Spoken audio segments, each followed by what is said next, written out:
Hi guys, today we are gonna review double object pronouns. If we go back to lessons 5 and 6, you learned that direct and indirect object pronouns replace nouns so that you don't have to repeat a noun several times in a conversation. And these direct and indirect object pronouns also refer to nouns that have already been used. Okay, so let's do a little review. Let's do the IOPs, or indirect object pronouns. We have me, we have te, we have le, that becomes se, we have nos, we have os, we have les, that also becomes se. So me for yo or to me, for me, te for to or for you or to you, le for to him, to her, to it. Nos means for us, to us.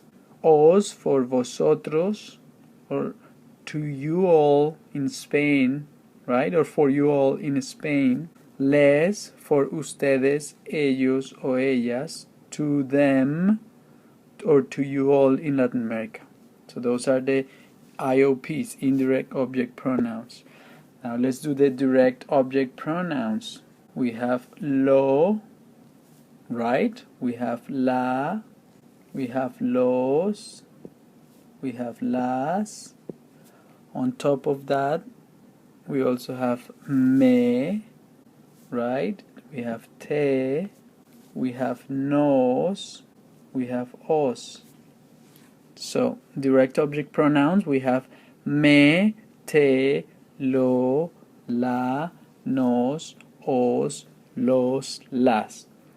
So you will see here that it looks a little bit crowded, but there is a reason for that, because what I'm trying to show you is the formula to use the double object pronouns. This is the formula you're gonna use when you have to use both double object pronouns. So let's do some examples. Sometimes in conversations, let's say the waiter, el camarero, da a nosotros el menú. Okay, we could say el camarero da a nosotros el menú, and this is correct grammatically, but it's inefficient. If we already know that menu is what we're talking about, right? And that nosotros is all of us, so we don't have to say a nosotros or el menú anymore.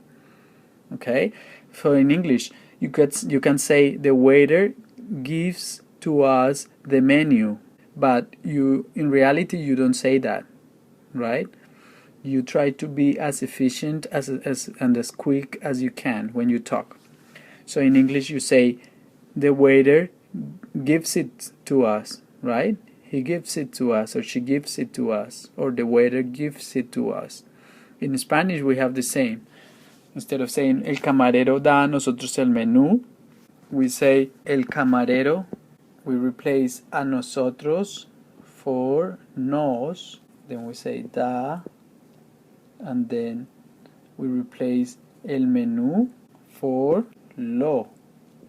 So we say el camarero nos lo da.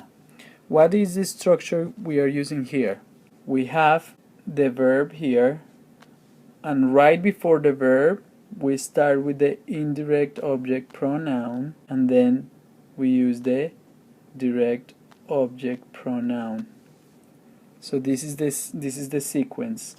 You have the indirect object pronoun first, nos, then you have the direct object pronoun lo, and then we have the verb.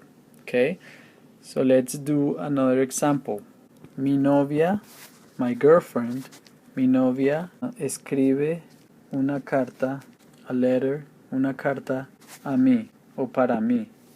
My girlfriend writes a letter for me. This is grammatically correct, but it's not efficient. So in order to say my girlfriend writes it for me, or my girlfriend writes it to me, you would say mi novia, right? Then you have the indirect object pronoun plus the direct object pronoun plus the verb.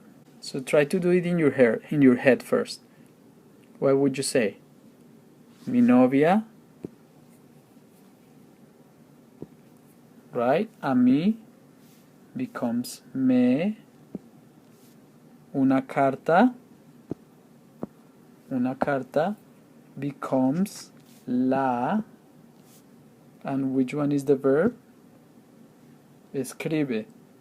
So we say, mi novia me la escribe. This is the same as saying, my girlfriend writes it to me. Okay? And it's the shortest way of saying, mi novia escribe una carta a mí. So this is why direct object pronouns and indirect object pronouns are very useful. And when we have both in the same sentence, as in this case, una carta and a mí, to make it quicker, to make it shorter, then we put them together. I'm going to repeat the structure. So in this sentence we have the subject, mi novia, then we have indirect object pronoun, then we have the direct object pronoun, then we have the verb, and that's it. Something very important to remember is that in Spanish, two pronouns that begin with the letter L cannot be used together. So the indirect object pronouns le and les always change to se when they are used with lo, los, la, and las. Alright, so in the same example, let's say mi novia me escribe una carta. Okay, so how do we say this? Mi novia me la escribe, right? Let's say I'm gonna reply to her. So I'm gonna write a letter to her. So the long way of doing that would be yo escribo una carta a mi novia. Okay, let's find the indirect object pronoun. Indirect object pronoun is a mi novia because she receives the letter. So a mi novia is the indirect object pronoun. What is the direct object pronoun? Right, una carta, because la carta receives the action from the verb. So this is the direct object pronoun. Okay, so let's rephrase it. So yo, then we start with the indirect object pronoun first. So we say le, right, because a mi novia becomes le. Then una carta becomes la, right, escribo. And what did I just say? When we have the indirect object pronouns that begins with an L, and the direct object pronouns that starts with an L, you have to change this indirect object pronoun to se. So this is incorrect. To make it right, you say yo, you change le for se, and then la escribo. So this means I write it to her, I write it for her. And the last thing to remember is that double object pronouns are always placed before a conjugated verb. So let's try. Placed right before a conjugated verb. A conjugated verb. So in the case of yo se la escribo, we're saying se and la before we say escribo, because they have to be placed before the conjugated verb. When we say el camarero nos la da, da is the verb, and the indirect and direct object pronouns go before the verb. Okay? So that's one thing to remember. When we have infinitives and present participles, they might be placed before the conjugated verb or attached to the end of the infinitive or the present verb.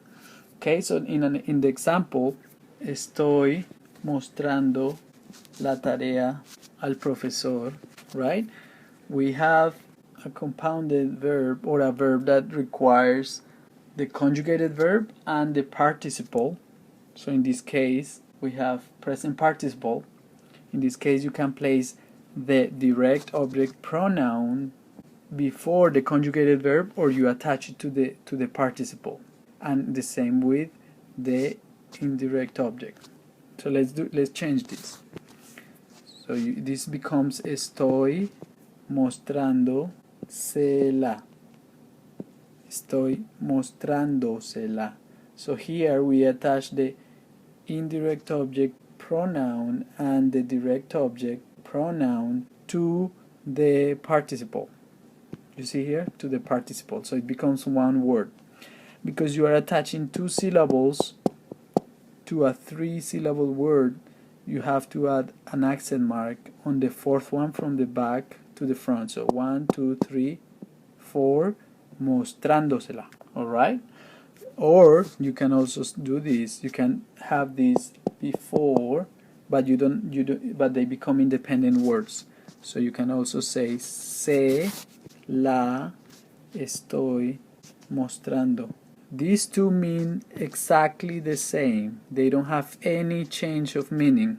So you can say estoy mostrándosela or se la estoy mostrando.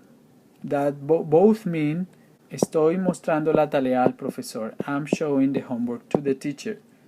I'm showing the homework to the teacher, or actually I'm showing it to him. I am showing it to him. Both mean the same thing. So I hope this was helpful, and we'll keep practicing more and more until you do this second nature. You don't have to think about where do I place the direct object pronoun and the indirect object pronoun. Do I have to attach it at the end? Practice makes perfect. This is a grammar explanation so that you know what you need to do, but then it becomes easier and easier. Thank you for watching.